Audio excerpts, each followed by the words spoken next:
شاید زندگی میں آرکیٹیکچر کرنے سے لے کے یہ آرکیالوجی کی اپنا جو ہے نوکری سے لے کے مجھے جتنا ایکسپیرینس اس مسجد کے بننے کے دوران ملا ہے نا، وہ شاید میرے لیے ایک اثاثہ ہے۔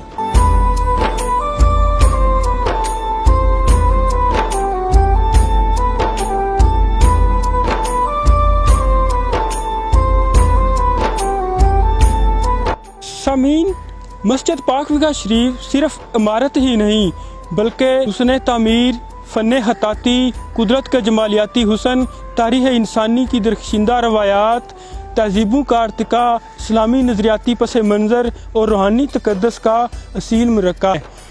مسجد پاک ویگا شریف کی تعمیر میں مذہب، فن، تاریخ اور روحانیت کا حسین امتزاج نظر آتا ہے۔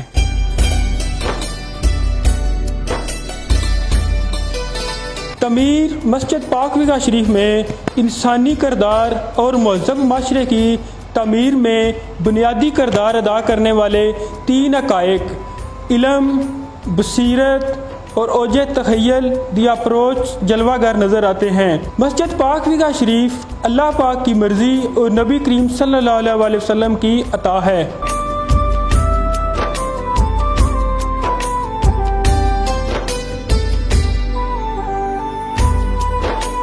حضرت صاحب سے میرا جسمانی تعلق تو شاید اس سے پہلے بھی روحوں کا کہیں پہ ہو۔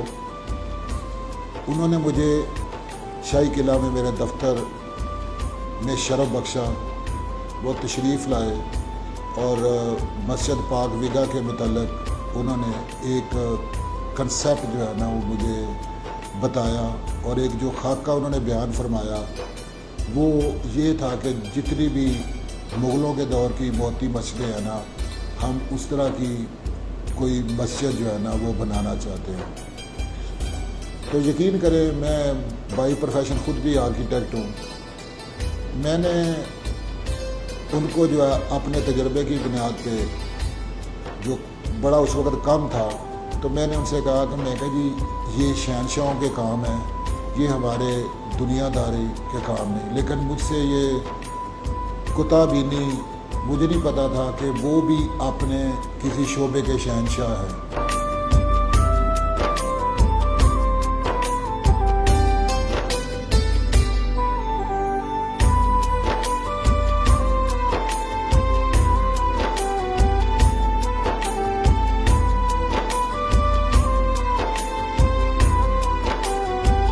اب مجھے تقریباً کہہ لیں کہ آلموسٹ 30 سال سے زیادہ ہو گیا کہ میں جب سے یہاں پہ اس محکمہ سارے قدیمہ میں کام، میں نے مختلف قسم کے پورے پاکستان کے، بلکہ کوئی دنیا کے اور بھی 8-10 ملکوں میں بھی مانومنٹ بنے ہوئے تو دیکھے تھے، لیکن کسی مانومنٹ کو بنتے ہوئے دیکھنا وہ میرے لیے پہلا تھا۔ اور یہ مانومنٹ اس لحاظ سے بھی جن پہ میں نے کام کیا تھا ان سے اس لیے مختلف تھا کہ جو کمیاں ان میں رہ گئی ہوئی تھی اس کی کنسٹرکشن ٹیکنیک کے بارے میں، ان ساری چیزوں کو اس کے مسجد پاک ویگا کے بناتے ہوئے ان کو ایڈریس کیا گیا تھا، چاہے وہ اس کی بنیادیں تھیں، چاہے اس کا میسنری ورک تھا، چاہے اس کے اوپر جو ماربل کا کام تھا، یا اس کے اوپر جو ٹریسری کا کام ہوا ہے، یہ ساری کی ساری چیزیں جو وہاں پہ کمیاں بیشی تھی، اس کی ایون کہ جوائننگ مغلوں کے دور میں جیسے جتنی بھی یہ مانومنٹ ہیں یا مساجد ہیں، تینوں موتی مسجدیں، آگرہ والی بھی، دہلی کے لال قلعے والے بھی اور لاہور کے قلعے والی بھی، تو ان کے اندر جو ہے نا وہ جائنری میں انہوں نے اس وقت جو لوہے کے کلیمپ جو ہے نا استعمال کیے تھے، جن کو ٹائم کے ساتھ رسٹ ملتی تھی اور وہ جو ہے نا پتھروں کو اگھاڑ دیتے تھے۔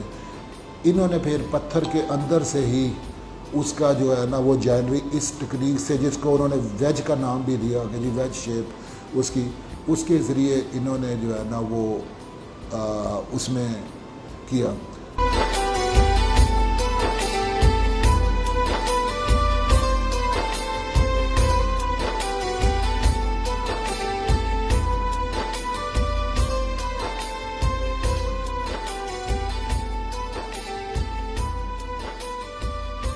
شاید زندگی میں آرکیٹیکچر کرنے سے لے کے یہ آرکیالوجی کی اپنا جو ہے نوکری سے لے کے مجھے جتنا ایکسپیرینس اس مسجد کے بننے کے دوران ملا ہے نا، وہ شاید میرے لیے ایک اثاثہ ہے۔ میں نے بتایا نا کہ میں نے یادگار بنتے ہوئے دیکھی ہے.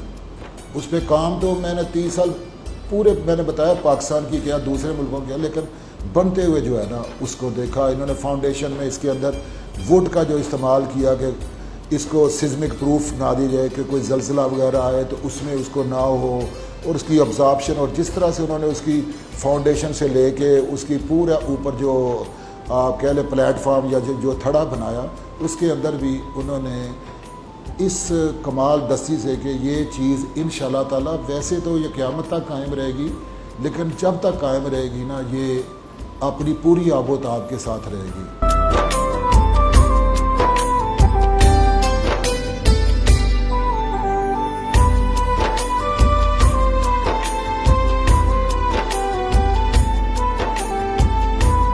جب داتا زور کا میلہ آتا تھا تب بھی اسپیشلی انہوں نے خصوصی طور پہ یاد کرتے ہوئے لنگر بھی بھیجنا. مجھے ان کی میں نے بتایا نا ان کی اتنی شفقت تھی، اتنی شفقت سی کہ اتنی میری ذرا سی بھی اوقات نہیں تھی. اور الحمدللہ میرے ساتھ بہت ساری چیزیں وہ شیئر کرتے تھے. کیسے میں رنگ محل کی گلیوں میں سے چلتا ہوا کہ کس طرح میں مدینہ شریف تک گیا ڈاکٹری کے بعد، اور پھر کس طرح سے میں نے نوکری چھوڑی. مجھے اس وقت کے گورنر نے روکا، جیلانی صاحب نے. میں نے پھر بندوں کی ٹریننگ کی، اور اس کے بعد جب میں نے پھر کہا جی میں نے اب بندے بھی ٹرین کر دیے ہیں جو شعبے کے ہیں. پھر انہوں نے یہ جو دنیا کی خدمت شروع کی. وہ کہتے کہ میں نے اس دریائے چناب کے کنارے بیلے میں نے بہت عرصہ جو ہے نا گزارا ہے. تب جا کے مجھے اندر بھی ایک بے چینی تھی. وہ پوری اپنی چیزیں انہوں نے مجھے ایک یقین کرے کہہ لے کہ چھوٹا ہونے کے ناطے یا جو بھی ان کی شفقت تھی مجھ سے بہت ساری ایسی چیزیں شیئر کی کہ کیسے براٹ اپ سے لے کے مدینہ شریف تک، اور جب وہاں سے حکم آتا ہے اور جس طرح سے آتا ہے کئی چیزیں ایسی تھی کہ میں ان کو پرائیویٹ سچی سی بات ہے رکھنا چاہتا ہوں. وہ میرے اور ان کے درمیان امانت ہے.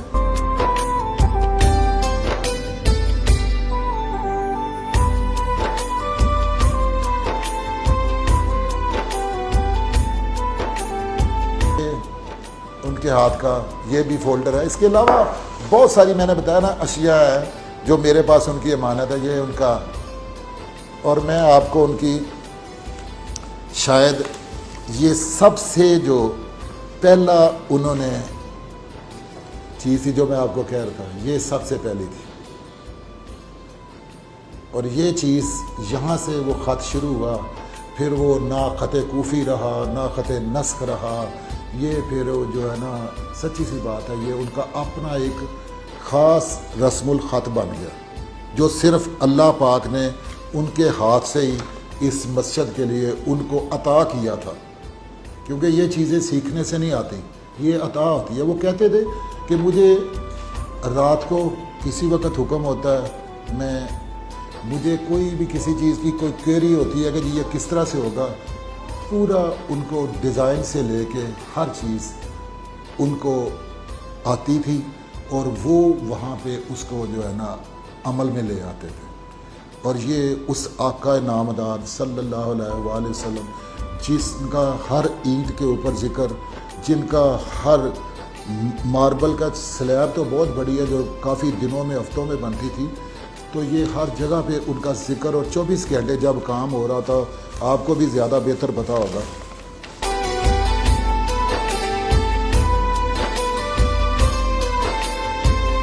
ایک دن مسجد پاک وگا شریف کے چیمبر میں کچھ مہمان جناب حضرت ڈاکٹر حافظ محمد فرق حفیظ صاحب سے ملنے کے لیے آئے. جناب نے مسجد پاک وگا شریف کی تعمیر کے بارے میں انہیں بتایا. ان میں سے ایک نے سوال کیا کہ جناب شاہ جہان نے جب تاج محل بنایا تو اس نے تمام مزدوروں کے ہاتھ کاٹ دیے، مسجد پاک وگا شریف کے مزدوروں کا آپ کیا کریں گے؟ تو جناب نے فرمایا کہ شاہ جہان ایک دنیا دار بادشاہ تھا، یہ دو جہانوں کے سردار کی محبت میں تعمیر ہوئی ہے، یہاں نسلیں سواری جائیں گی.